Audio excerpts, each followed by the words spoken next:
इस आधार पर पार्टी ने निर्णय लिया चुनाव लड़ाने का। ये कोई बड़ी बात तो है नहीं। बेटे पर ईडी का छापा पड़ा तो बेटा ने सफाई दिया, सारा डॉक्यूमेंट, ये सारे पैसे हमारे व्यापार का हैं। देवी के साथ जेडीयू क्यों जाना चाहिए? हमने कहा कि भाई एमएलसी रही है। अरे आरजेडी तो गुंडों का जखीरा रखे हुए है। नमस्कार, मैं हूं सिद्धि सिंह और आप देख रहे हैं आगाज एक्सप्रेस। आज हम मौजूद हैं बिहार के जेडीयू कार्यालय में और हमारे साथ है जेडीयू प्रवक्ता निहोरा प्रसाद यादव। उनसे जानेंगे कि बेलागंज से उपचुनाव के लिए उम्मीदवार चुनी गई मनोरमा देवी का क्या वजह है कि क्यों उन्हें चुना गया, बेलागंज से उम्मीदवार जो जेडीयू की तरफ से चुना गया। तो सर, आपसे जानना चाहेंगे कि आखिर मनोरमा देवी को प्रत्याशी के रूप में जेडीयू ने जो चुना, इसके पीछे की वजह क्या हो सकती है? भाई पार्टी के नेत्री है, एमएलसी रह चुकी है, पिछले बार भी चुनाव लड़ी थी, तो इस आधार पर पार्टी ने निर्णय लिया चुनाव लड़ाने का। ये कोई बड़ी बात तो है नहीं। सर, जानना चाहेंगे कि जिस तरीके से अभी बताया जा रहा है कि उनके बेटे रॉकी यादव ईडी के केस में फंसे हुए, 4 करोड़ रुपए भी बरामद हुए, उसके बाद भी मनोरमा देवी पर इतना भरोसा क्यों जताया जा रहा है?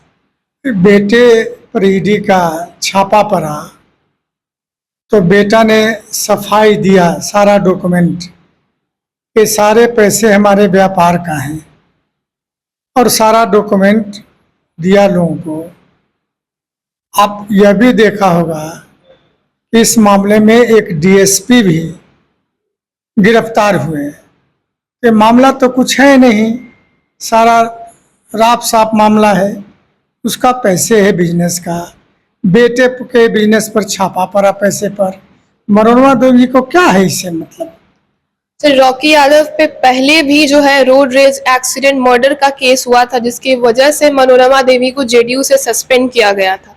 उसके बाद इतनी बड़ी उम्मीदवारी उनको घोषित करना, जहां पे पहले से राजद का हम वहां पे था कि दबदबा था, बेलागंज पे राजद की सीट रही हुई है, तो मनोरमा देवी के साथ जेडीयू क्यों जाना चाहिए? हमने कहा कि भाई एमएलसी रही है, नेत्री है, पॉपुलर लीडर है पूरे गया जिला में, और पिछले बार भी चुनाव लड़ी थी, तो इसके चलते पार्टी ने निर्णय लिया इस बार भी उपचुनाव में मनोरमा देवी ही प्रत्याशी होगी।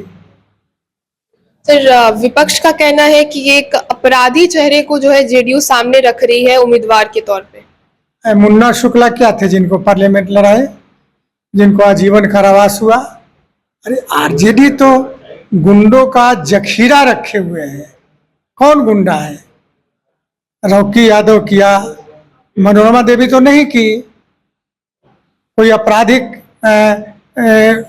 आरोप तो मनोरमा देवी पर नहीं है।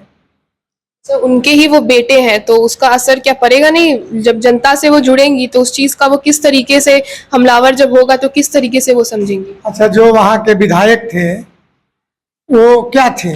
सत्य हरिश्चंद्र थे कि महात्मा थे? एक नहीं दर्जनों आपराधिक मामले दर्ज। तो ये सब आरजेडी अगर आरोप लगाता है, तो जिनको एमएलए इसके पहले था बेलागंज से, वो तो भयंकर अपराधी था।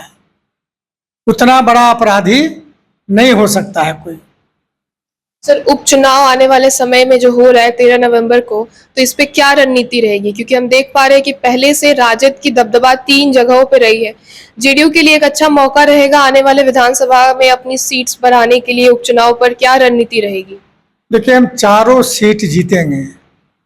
जो हम लोगों का मतदाता है, जो कार्य सरकार ने आदरणीय नीतीश कुमार जी ने किया है, जो नियुक्तियां की हैं, नौकरी दी है लोगों को, लगातार दे रहे हैं।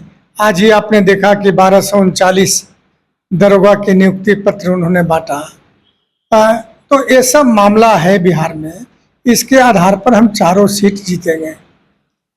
जैसा कि आपने सुना कि बिहार के आने वाले उपचुनाव में जेडीयू की अपनी एक रणनीति तय हो चुकी है। मनोरमा देवी को बेलागंज से चुनने में जेडीयू ने कोई गलती नहीं की। उनका मानना है कि रॉकी यादव के किए गए चीजों का परिणाम मनोरमा देवी नहीं भुगतेंगी और वो बखूबी जनता के बीच जुड़ेंगी, और जेडीयू का मानना है कि वो चारों सीट पर इस बार जीत फतेह करेगी। और इसी के साथ आप देखते रहिए आगाज एक्सप्रेस। धन्यवाद।